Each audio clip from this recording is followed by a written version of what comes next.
Un temple préhistorique a été découvert au Moyen-Orient. Il est plus vieux de milliers d'années que les pyramides d'Égypte. Il date d'avant les premières civilisations, comme celles des Mésopotamiens, des Minoens et des Mayas. Il a été construit quand les hommes en étaient encore à l'âge de pierre. C'est extraordinaire. Mais qui l'a construit? Et dans quel but? Ils ne sont pas de ce monde. Ils ressemblent à des hommes, mais ce ne sont pas des hommes. Pour percer ce mystère, un homme va voyager dans le temps, 12 000 ans en arrière, à la fin de la dernière glaciation, bien avant que l'homme découvre la poterie, l'écriture ou la roue. C'est comme si on découvrait qu'un enfant de 3 ans avait construit l'Empire State Building avec des Legos.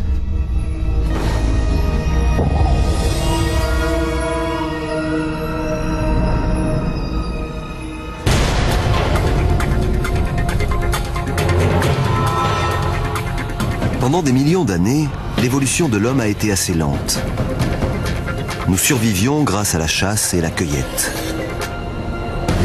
Puis, il y a environ 12 000 ans, il s'est passé quelque chose d'extraordinaire.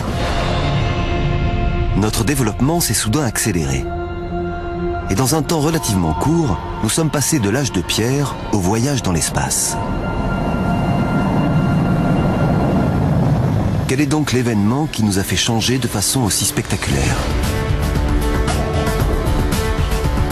Le docteur Jeff Rose est un spécialiste de la préhistoire. Il étudie depuis des années ce moment crucial de notre évolution culturelle.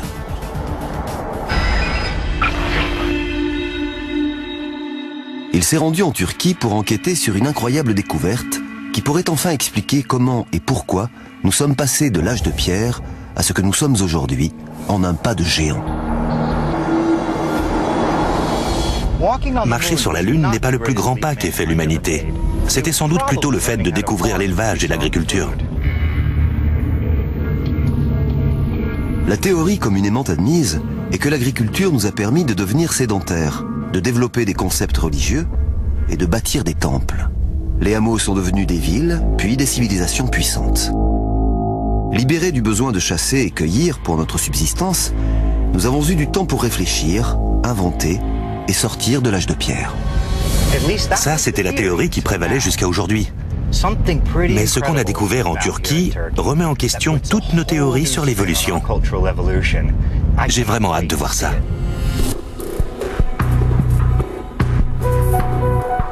La Turquie est un pays très ancien qui fait le lien entre l'Europe et l'Asie. Elle fait partie du Croissant fertile, une zone du Moyen-Orient et de l'Afrique qui comprend l'Égypte moderne, Israël, la Syrie et l'Irak. C'est sur ce territoire que les hommes se sont d'abord installés et ont donné le jour aux premières civilisations il y a environ 5000 ans. Et c'est ici qu'a eu lieu cette découverte, dans un lieu du nom de Göbekli Tepe. En turc, Göbekli Tepe signifie la colline au nombril. La population locale pense que la colline est sacrée, et peut-être avec raison. Le professeur Klaus Schmidt est un archéologue allemand très réputé. En 1995, sous cette colline, il a fait une découverte surprenante. Et depuis, il y consacre tout son temps et son énergie. Bonjour Jeff, comment allez-vous? Bonjour Klaus. Bienvenue sur le chantier. Ravi de vous rencontrer. La première fois que vous venez? C'est extraordinaire. Je n'ai jamais rien vu de semblable.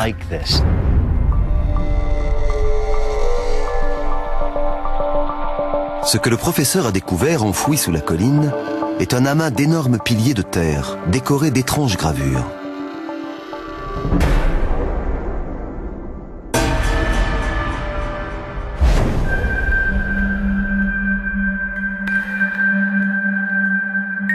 Mais il était convaincu que cela n'était qu'une petite partie d'un ensemble plus vaste.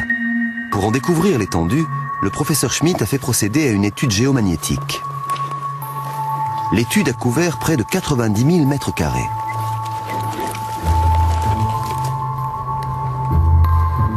Ce radar émet des ondes radio dans le sol qui rebondissent lorsqu'elles heurtent un objet enfoui. Les variations du signal reçu produisent une image de ce qu'il y a sous la Terre. Cela a permis au professeur Schmidt d'obtenir une vision globale de l'étendue du site. Quelle est la taille du site? 300 mètres sur 300 mètres. 300 sur 300, c'est gigantesque. Avec beaucoup de patience et de minutie, le professeur et son équipe ont mis au jour 4 énormes structures de pierre circulaires. Chacune d'elles est entourée par un haut mur de pierre, brisé par intervalles par de larges piliers en forme de T. Au centre se dressent 2 énormes monolithes, hauts de 5,50 mètres. Ces enceintes ne ressemblent à rien de connu aujourd'hui. À quoi pouvaient-elles donc servir? Donc, à votre avis, ce n'était pas pour y habiter? Non, je doute que c'était d'un usage quotidien. Le professeur Schmidt travaille depuis longtemps sur d'autres sites préhistoriques en Turquie et connaît bien le genre d'habitation bâtie par les hommes de l'âge de pierre. Il pense que Göbekli Tepe n'a rien à voir avec une habitation. Les indices permettant de percer ce mystère résident peut-être dans les impressionnantes sculptures des piliers. Ce que vous voyez là est un véritable chef-d'œuvre de sculpture en haut relief.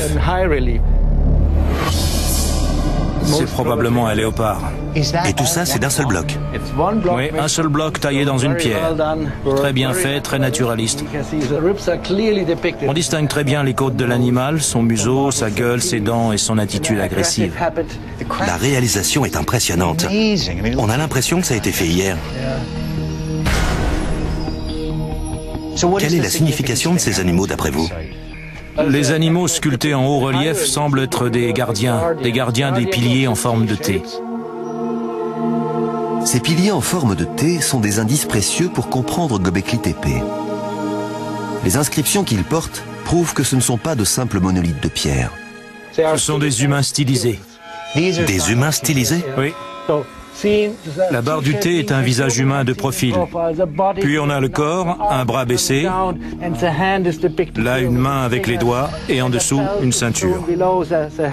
L'autre bras est ici alors? Oui, l'autre bras et la main. Là c'est une boucle de ceinture et un pagne ici en peau de renard.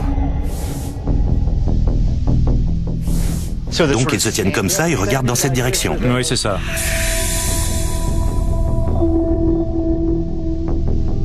Mais aucune tête n'est gravée dans les piliers. Il n'y a aucune trace de nez, de bouche ou d'yeux. Pour moi, c'est le signe qu'ils ne sont pas de ce monde, mais plutôt du monde spirituel.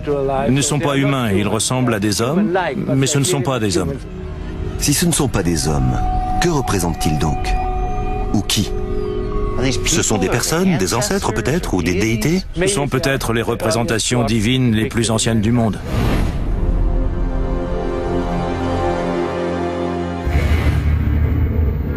La plupart des archéologues pensent que si une structure monumentale présente des images de déités, il y a des chances que ce soit une sorte de sanctuaire. Ce serait le plus vieux temple du monde. C'est effectivement le plus vieux temple du monde. De quand date-t-il? Je dirais qu'il date de 11 500 ans. Göbekli Tepe est bien plus sophistiqué que Stonehenge. Et pourtant, il est plus vieux de 6000 ans. Et il est plus vieux de 7000 ans que les pyramides d'Égypte. Mais il y a d'autres enceintes encore enfouies sous terre. Et certaines d'entre elles sont peut-être encore plus anciennes. Ce qui intrigue le docteur Rose, c'est qu'à cette époque, près de 12 000 ans avant Jésus-Christ, l'humanité en est encore à l'âge de pierre. Les hommes savent faire du feu, mais ils n'ont pas encore découvert la roue. Et ils n'ont pas encore domestiqué les animaux pour porter des charges. Alors comment ont-ils réussi à construire quelque chose d'aussi monumental? La construction d'un tel site réclamait forcément un niveau d'organisation très complexe. À commencer par une énorme main-d'œuvre. Des ouvriers pour extraire la roche, des tailleurs de pierre et des centaines de personnes pour transporter les blocs et les mettre en place.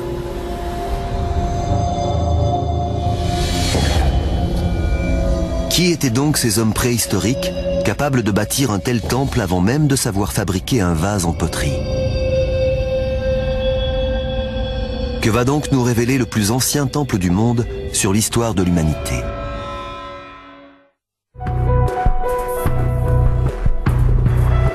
Göbekli Tepe a époustouflé les scientifiques. Göbekli Tepe est certes plus petit qu'une pyramide d'Égypte, mais ceux qui l'ont conçu et réalisé devaient avoir un niveau d'organisation similaire. Imaginez, 7000 ans avant.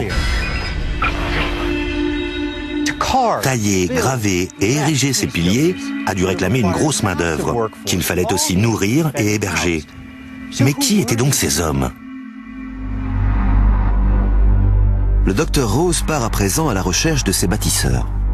S'il découvre qui ils étaient, il pourra peut-être répondre à d'autres grandes questions. Pourquoi ont-ils bâti ce temple? Et dans quel but? 12 000 ans ont passé, mais il subsiste quelques indices concernant les bâtisseurs du temple. Lors des fouilles, on a en effet retrouvé un grand nombre d'ossements d'animaux. Le docteur Rose se demande si ces ossements n'auraient pas d'informations à nous révéler. De quel genre d'ossements s'agit-il? On a un premier groupe important que vous voyez ici, constitué de différents ossements de gazelles. On a aussi des restes de sangliers, de cerfs, de moutons. La plupart des os viennent des parties comestibles des animaux. Je pense donc que ce sont des reliefs de repas. Ils viennent tous d'animaux sauvages? Oui, tous d'animaux sauvages. Aucune trace d'animaux herbivores domestiqués. Qu'est-ce que ça nous apprend sur les hommes de Göbekli Tepe? Que nous avons affaire à des chasseurs-cueilleurs. Et qu'il s'agit d'une société pré-agricole. Cet indice est d'une importance capitale.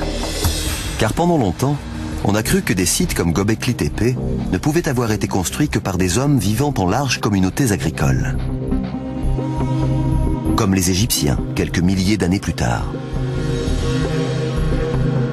L'agriculture fournissant de quoi se nourrir, les hommes n'ont plus besoin d'aller chasser tous les jours. Ils se sédentarisent progressivement et ont le temps et les ressources pour développer des concepts religieux, bâtir des lieux de culte et nourrir les ouvriers. Ça, c'est la théorie. Mais les ossements retrouvés à Göbekli Tepe racontent une autre histoire. Les bâtisseurs du temple n'étaient pas des agriculteurs, mais encore des chasseurs-cueilleurs.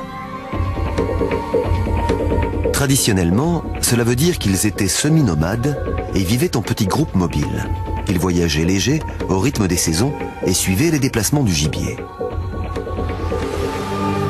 Mais dans la zone du croissant fertile, les chasseurs-cueilleurs ont commencé à se sédentariser au moins 1000 ans avant la construction de Göbekli Tepe. Et ce n'est pas grâce à l'agriculture. Ils avaient sans doute réalisé qu'il était plus profitable de transmettre ces connaissances à un large groupe sédentaire qu'à un petit groupe nomade. Voici le site de Djerf El Ammar. Il date de la même période que Göbekli Tepe, la période la plus ancienne du temple. Donc il y a 12 000 ans. Oui, c'est ça. On a un petit groupe de maisons, comme vous le voyez, et au centre du hameau, on trouve les vestiges d'une très grande bâtisse. Il y a de nombreuses cloisons intérieures, mais aucune trace de porte. Personne ne vivait à l'intérieur. Non, je pense que c'est un espace de stockage communautaire pour tout le village. L'existence d'un tel espace prouve que les hommes savent travailler la terre et conserver le fruit de leurs récoltes, qui seront ensuite partagés par les habitants du village. Disposant à présent de réserves de nourriture, les hommes ont le temps de concevoir et bâtir un temple monumental. Göbekli Tepe se situe en haut d'une colline, sans accès direct à une source d'eau potable. Les hommes devaient donc apporter de quoi manger et boire sur le site, ce qui signifie qu'ils ne pouvaient pas y rester plusieurs jours d'affilée. Alors, où vivaient-ils? Le docteur Rose décide de mener l'enquête dans la ville la plus proche de Göbekli Tepe. Elle n'est qu'à 15 km de là et s'appelle Sanliurfa.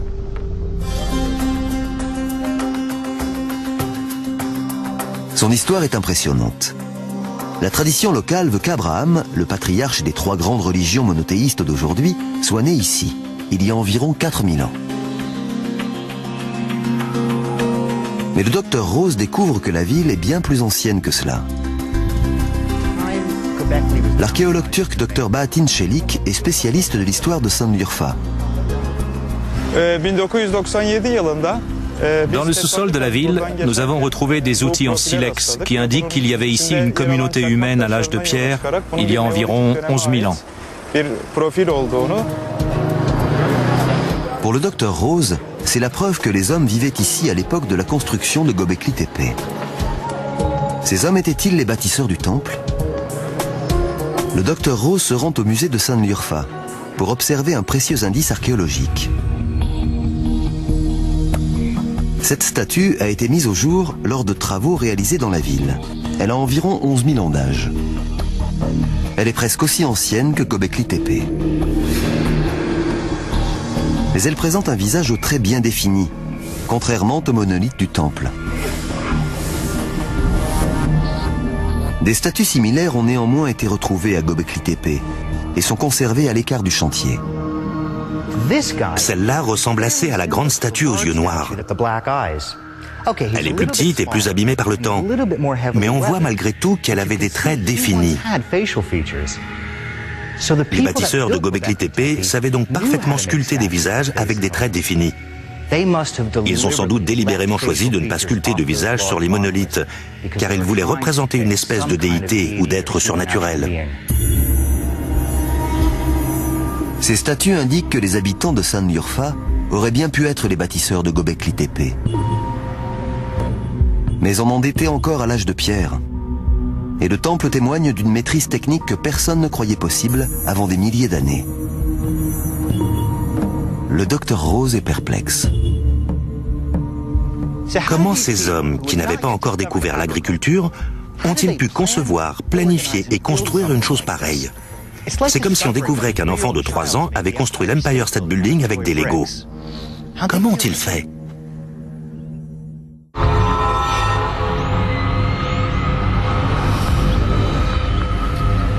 Les hommes de l'âge de pierre ont-ils vraiment pu construire un site comme Göbekli Tepe des milliers d'années avant les pyramides? Sans compter que les compétences requises devaient logiquement précéder dans le temps la construction matérielle du temple.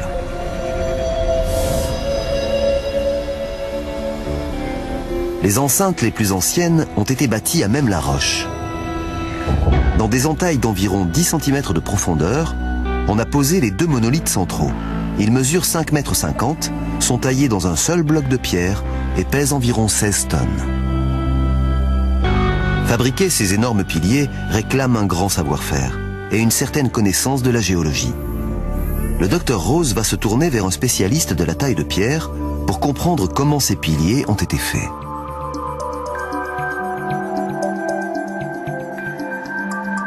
David Chapman étudie depuis des années la façon dont les hommes préhistoriques travaillaient la pierre. Donc tout le paysage rocheux qui nous entoure faisait partie de la carrière dont ont été extraites les pierres. Il semblerait que oui. Et ceci est un des monolithes. Oui, c'est un des monolithes. C'est une chose incroyable. Ça fait quasiment 7 mètres de long. On pense que c'est l'un des premiers monolithes qui date d'environ 12 000 ans. À l'aide de pioches de granit, les maçons de l'âge de pierre ont taillé le monolithe directement dans la roche. Ensuite, ils utilisaient probablement des leviers. Il y avait sans doute un pivot à l'avant et ils faisaient levier au-dessus du pivot. Et comme ça, ils arrivaient à soulever ce poids. Je pense qu'un des indices, c'est qu'ils ont cassé ce bloc de pierre en essayant de le soulever. Cette fissure-là? Oui. Mais une fois qu'ils l'avaient soulevé, comment faisaient-ils pour l'amener en haut de la colline? Avec un mouvement de rame, j'imagine. Comme si on ramait dans un bateau, mais de l'extérieur. On coince une rame, on tire dessus, et le bloc avance. Vous pensez qu'il fallait combien d'hommes pour faire ça? Je pense qu'une 50aine d'hommes suffisait à tailler la pierre et à la déplacer. Autour du monolithe, ils ont ensuite construit un mur de pierre et de mortier d'environ 2 mètres de haut. Insérés dans le mur, on trouve des piliers plus petits en forme de T, de 3 à 5 mètres de haut et pesant jusqu'à 10 tonnes. Le docteur Rose se demande combien de temps il a fallu aux bâtisseurs pour construire une enceinte. David Chapman commence par réaliser une réplique des gravures du temple sur un bloc de calcaire de la région, en utilisant les outils de l'âge de pierre. On va utiliser des pointes et des lames en pierre pour gratter, entailler et sculpter. Ce sont des outils qu'on a fabriqués nous-mêmes. On taille les silex comme ça. Ça rend les arêtes coupantes. Oui, ça rend les bords très aigus et tranchants.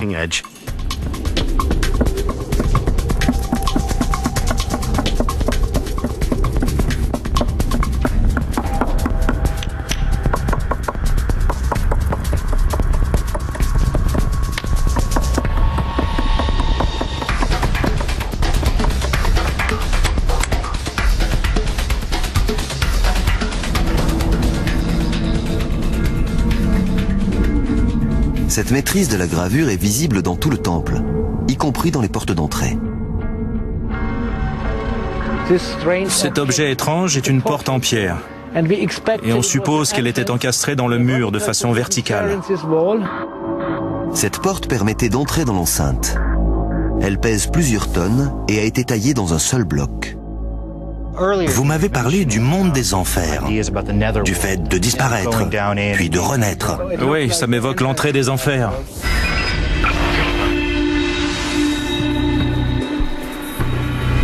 Si ces enceintes représentent un passage vers les enfers, alors le temple devait avoir un lien avec la mort. Les créatures gravées dans les piliers étaient des composantes essentielles de ce décor macabre.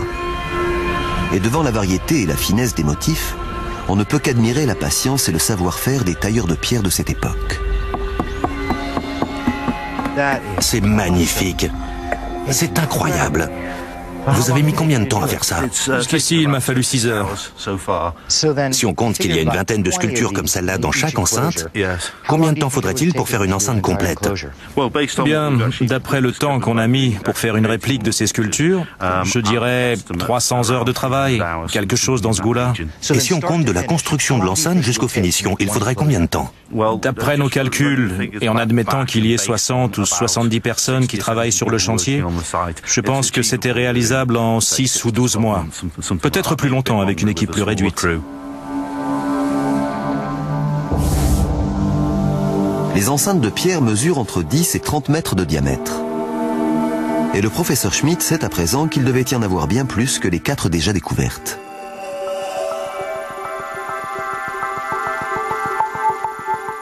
La carte du site réalisée grâce à l'étude géomagnétique montre les zones déjà mises au jour, les rectangles rouges figurant les monolithes. Elle révèle qu'il y a au moins 16 autres structures circulaires encore enfouies sous la colline. Les hommes avaient vraiment fait un travail titanesque. Mais le scan révèle une chose encore plus inattendue. En bleu, c'est une partie qu'on a eu beaucoup de mal à dater, mais on pense que ces vestiges sont les plus anciens du site. Sans doute antérieurs de 2000 ou 3000 ans, ce qui les ferait remonter au 12e ou 13e millénaire avant Jésus-Christ. La fin de la dernière glaciation. Oui, la fin de la dernière glaciation. Cela signifierait que les structures encore enfouies sous la colline ont été construites entre 14 000 et 15 000 ans avant Jésus-Christ. Environ 5000 ans avant que les hommes se mettent à cultiver la terre, l'événement crucial qui en théorie a rendu possible l'érection des temples et nous a propulsés sur la voie des explorations spatiales. Ce que j'aimerais comprendre, c'est pourquoi ces hommes ont entrepris une tâche aussi difficile et aussi gigantesque. Quelle était la fonction de ce temple ?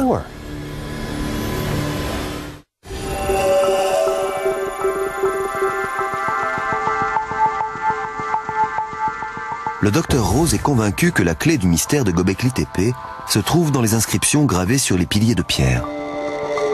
Quel est donc leur sens ? Pour tenter de percer à jour leur signification, le docteur Rose se rend à Istanbul étudier les gravures d'un autre temple. L'église Saint-Sauveur in Chora a été construite il y a 1600 ans, puis rebâtie 850 ans plus tard.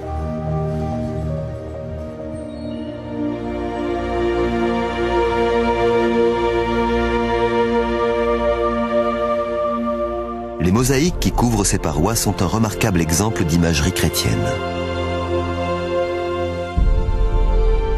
Tout lieu de culte se doit de présenter une symbolique qui sera comprise par tous les fidèles qui s'y rendent. Cette symbolique a pour fonction de rassembler les hommes dans une même croyance, un même objectif et un même ensemble de rituels.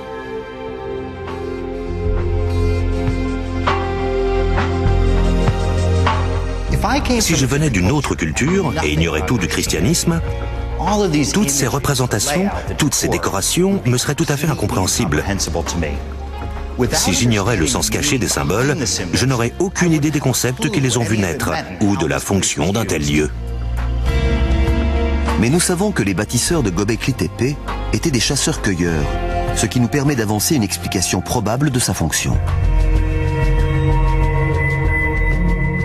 Les chasseurs-cueilleurs partageaient leur nourriture avec un petit groupe d'amis et de membres de leur famille. Une fois sédentarisées, les familles s'agrandissent. Les communautés s'élargissent rapidement et la population atteint des centaines, voire des milliers d'hommes. À présent, ils doivent apprendre à partager avec des étrangers et vivre ensemble dans la paix. Ceci implique la naissance d'un code moral et d'une grande confiance mutuelle. On a donc besoin de quelque chose qui rassemble la communauté, qui montre qu'on partage les mêmes valeurs morales. Et le projet de construire un espace où l'on pourra tenir des cérémonies remplit parfaitement cette fonction.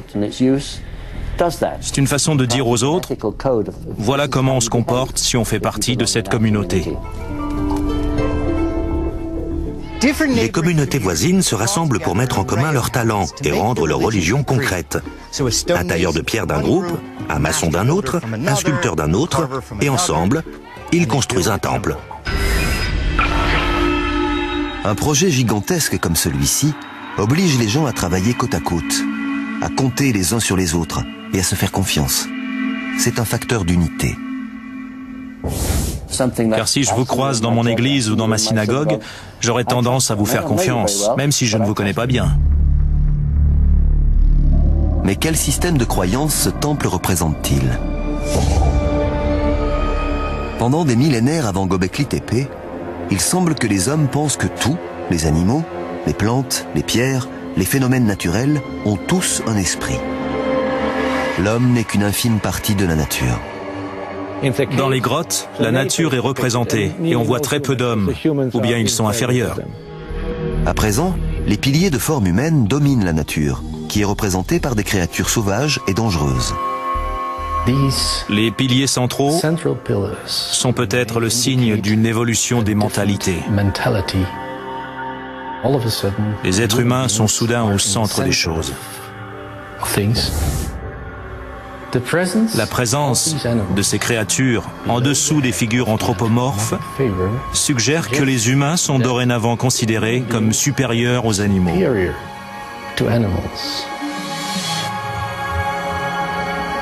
Se placer ainsi au-dessus des animaux est un changement radical par rapport à la façon dont les hommes se représentaient dans les peintures pariétales. Comparé aux grottes peintes, c'est une différence essentielle, une vraie évolution. Le monde spirituel est à présent représenté comme étant dominé par les créatures qui ressemblent à des hommes. Le grand nombre d'ossements d'animaux retrouvés sur le site suggère que les hommes se retrouvaient aussi au temple pour festoyer.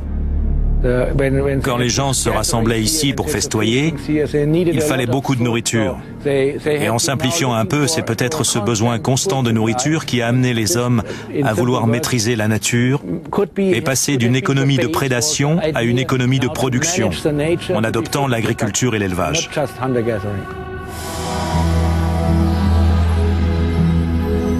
La théorie du professeur Schmidt est révolutionnaire. Car si les chasseurs-cueilleurs se lancèrent dans l'agriculture pour satisfaire les besoins en nourriture du temple, alors l'étincelle qui a propulsé l'homme hors de l'âge de pierre était la religion. Donc, vous pensez que c'est la religion qui a donné l'impulsion aux hommes de se mettre à l'agriculture? Oui, c'est la religion qui a poussé les hommes à l'agriculture.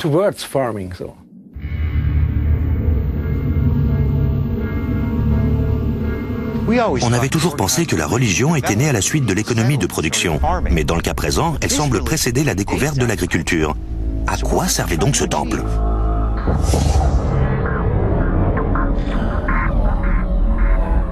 Leurs nouvelles croyances donnent aux hommes un énorme avantage psychologique. Elles les placent au-dessus des animaux et au-dessus de la nature. C'est sans doute cette espèce de bond en avant psychologique qui nous a permis de commencer à domestiquer la nature. Pour le docteur Rose, il est maintenant clair que Göbekli Tepe représente un tournant essentiel dans notre évolution. Les piliers et les sculptures révèlent notre nouvelle vision de nous-mêmes dans la nature. Mais quels rituels, quelles cérémonies avaient donc lieu ici? Le professeur Schmidt a quelques idées à ce sujet. On voit ici le corps d'un homme, les épaules, les bras, le phallus en érection, mais pas de tête. C'est un scénario effrayant, avec des scorpions, des serpents et des vautours. Je pense qu'il s'agit sans doute d'une représentation des enfers. Toutes ces observations nous amènent à penser qu'ici avaient lieu des rites funéraires. Les rites funéraires d'autres communautés de l'époque de Göbekli Tepe étaient assez étranges. Les corps étaient enterrés puis exhumés et on prélevait la tête pour s'en servir de relique. Göbekli Tepe était-il aussi le siège de rituels mortuaires? Il n'est pas difficile d'imaginer que Göbekli Tepe est un temple dédié aux morts.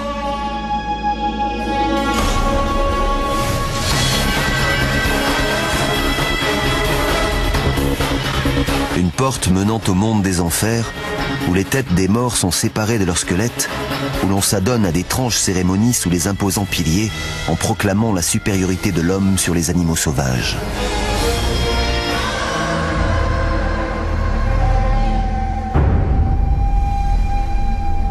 Le docteur Rose réalise que Göbekli Tepe a bouleversé notre vision de l'histoire de l'humanité. On avait toujours cru que c'était la découverte de l'agriculture qui avait transformé de petits groupes isolés de chasseurs-cueilleurs en communautés agricoles, et de là en sociétés sophistiquées comme celle d'aujourd'hui. Mais à présent, il semble que la grande révolution culturelle se soit produite avant l'agriculture.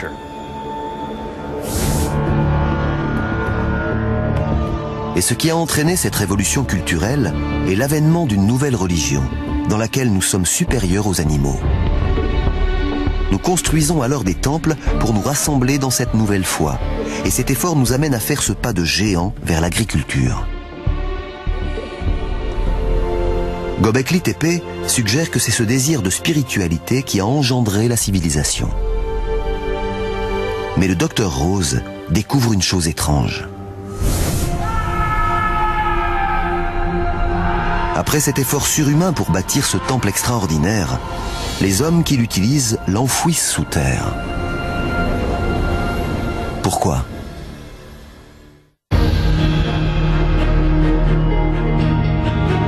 L'effondrement des plus vieux temples du monde est aussi mystérieux que la religion qu'ils servaient. Pendant plus d'un millier d'années, le temple occupe une place centrale dans la vie culturelle de la région. Des hommes vivant à plus de 200 km à la ronde s'en servent comme lieu de rituel et comme centre d'échange, de découverte et de nouvelles idées.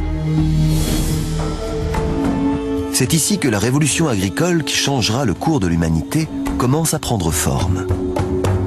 Et tandis que ce nouveau mode de vie se développe, le temple évolue avec le temps. Environ 1500 ans après l'édification de ces énormes structures circulaires, on commence à les recouvrir de terre pour les enfouir, et on construit par-dessus de plus petites structures. Une espèce de Göbekli Tepe en modèle réduit. Cela faisait partie du programme d'ériger un temple comme celui-ci, de s'en servir pendant un certain temps, puis de le recouvrir entièrement. Finalement, on ne voyait plus un temple, mais un monticule. Au fil du temps, les différents monticules forment une unique colline. Lors des fouilles, le professeur Schmidt découvre les petites enceintes qui ont été bâties sur les anciennes. Là, on est dans la partie B. Qui est plus récente que ce qu'on a vu là-bas. Oui, elle vient entre les parties C et D, c'est clair. Et là encore, on a deux piliers centraux bien conservés, mais avec une hauteur de seulement 4 mètres. Ces monolithes de 4 mètres mesurent 1,50 m de moins que les anciens piliers. Plus tard, on construira aussi de petites structures rectangulaires au-dessus des anciennes. Göbekli Tepe existera encore pendant un bon millier d'années, mais sa réduction est spectaculaire. Les enceintes sont plus petites, les monolithes aussi, et le nombre de piliers dans le mur d'enceinte décroît peu à peu jusqu'à leur disparition complète. Finalement, il y a environ 10 000 ans, Göbekli Tepe disparaît totalement, enfoui sous une colline artificielle faite de la main de l'homme. Mais pourquoi avoir fait disparaître un temple aussi important ?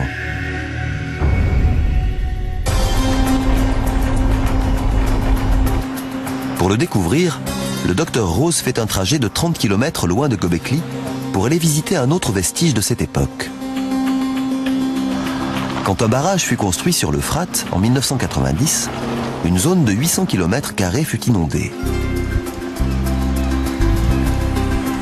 Et au fond de ces eaux réside peut-être l'explication de la chute de Göbekli Tepe. Le docteur Rose est venu voir des photos prises avant l'inondation d'un village datant de l'âge de pierre, du nom de Nevali Chori. Le village était inhabité à l'époque de Göbekli Tepe.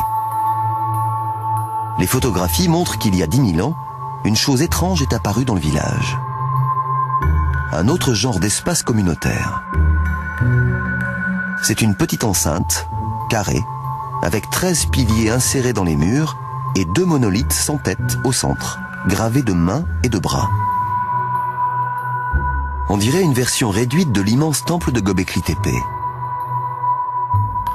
Un peu comme une église de village. Ce genre de lieu de culte apparaît dans de nombreux villages de l'époque et coïncide avec la réduction de Göbekli Tepe. Les communautés locales ont commencé à bâtir leur propre lieu de culte, peut-être parce qu'ils ne voulaient plus grimper en haut de la colline pour se rendre au grand temple. Göbekli Tepe a commencé à perdre de son importance. Dans un sens, il a été victime de son propre succès, car la religion qu'il représentait avait pris racine dans toutes les communautés locales. Mais il y a peut-être une autre explication à la désaffection de Göbekli Tepe. Les descendants des bâtisseurs du temple n'étaient plus des chasseurs-cueilleurs, mais des fermiers.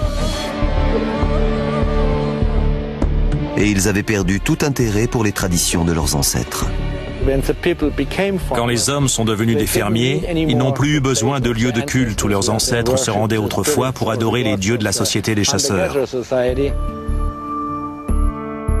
La nouvelle génération de fermiers regarde vers l'avenir. Et les coutumes et les croyances de leurs ancêtres tombent en désuétude. Le docteur Rose réalise que la révolution culturelle est à présent complète. L'agriculture est le nouveau mode de vie des hommes, et Göbekli Tepe doit disparaître avec le passé. Mais il est surpris de voir que certaines de ces croyances sont encore vivaces de nos jours. Elles sont à la base d'une des doctrines les plus profondes de la foi chrétienne, le mystère de la résurrection.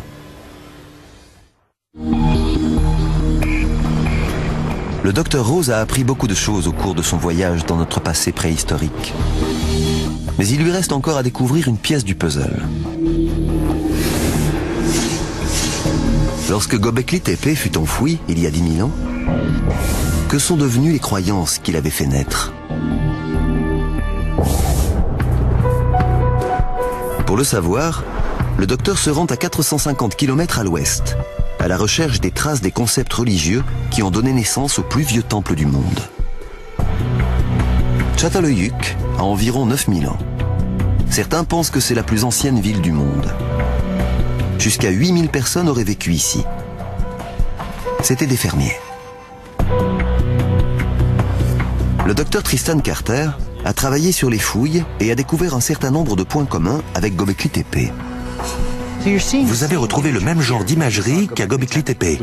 Oui, on a des taureaux sauvages, des léopards, des sangliers. Et cela correspond à cet ensemble de croyances profondément enracinées qui remontent au moins à 2500 ans, à l'époque de Göbekli Tepe. Le code moral, le système de croyances des chasseurs-cueilleurs est encore à la base de la vie des communautés agricoles, des milliers d'années plus tard, à des centaines de kilomètres à la ronde. L'enfouissement de Göbekli Tepe ne signifie donc pas la fin de son influence. Ces graines, à la fois spirituelles et physiques, ont germé alentour. Quelle que soit la signification de ces symboles, la même imagerie se retrouve dans des sites plus récents à travers toute la région.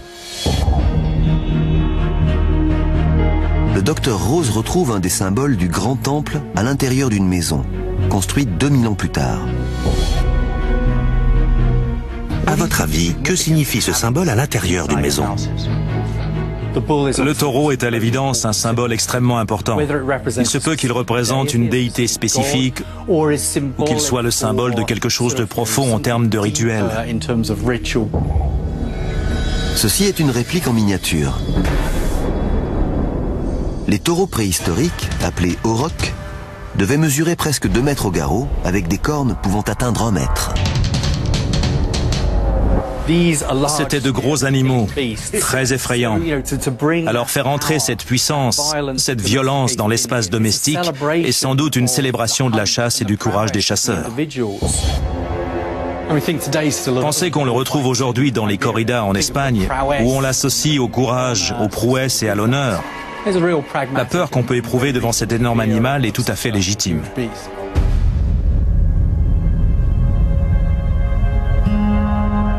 La peur et le respect que nous inspirent ces animaux, comme le désir de les dominer, sont encore en nous aujourd'hui.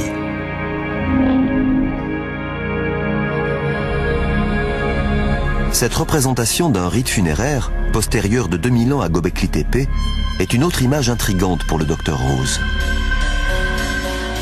À première vue, il semble que le défunt ait été laissé à l'appétit des vautours. On a compris, grâce aux fouilles de nombreux sites funéraires, que les défunts étaient enterrés avec la chair et les os.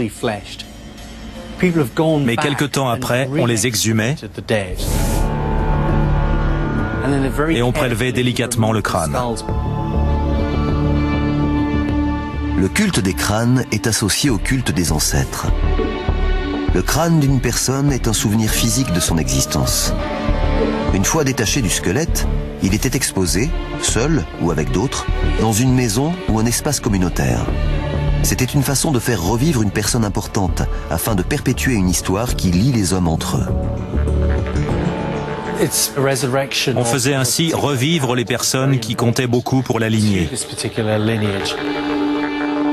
Le docteur Rose réalise que le squelette sans tête de Göbekli Tepe pourrait bien illustrer lui aussi une expression de cette idée de résurrection, dans laquelle une personne ou une déité est ramenée du royaume des morts pour unir les vivants dans une croyance commune.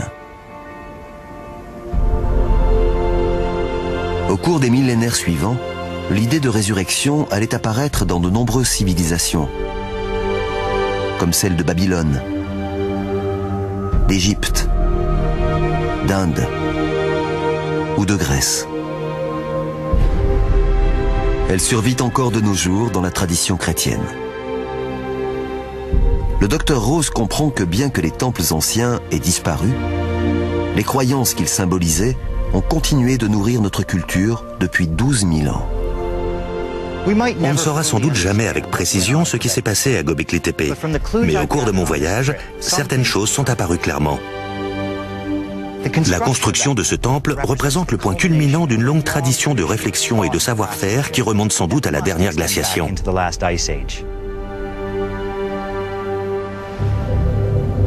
C'était un lien social qui rapprochait les hommes de différents lieux géographiques. Et plus important encore, c'était un bond en avant dans notre expression spirituelle. Au lieu de nous percevoir comme une infime partie du monde, nous avons commencé à nous voir comme les maîtres de la nature.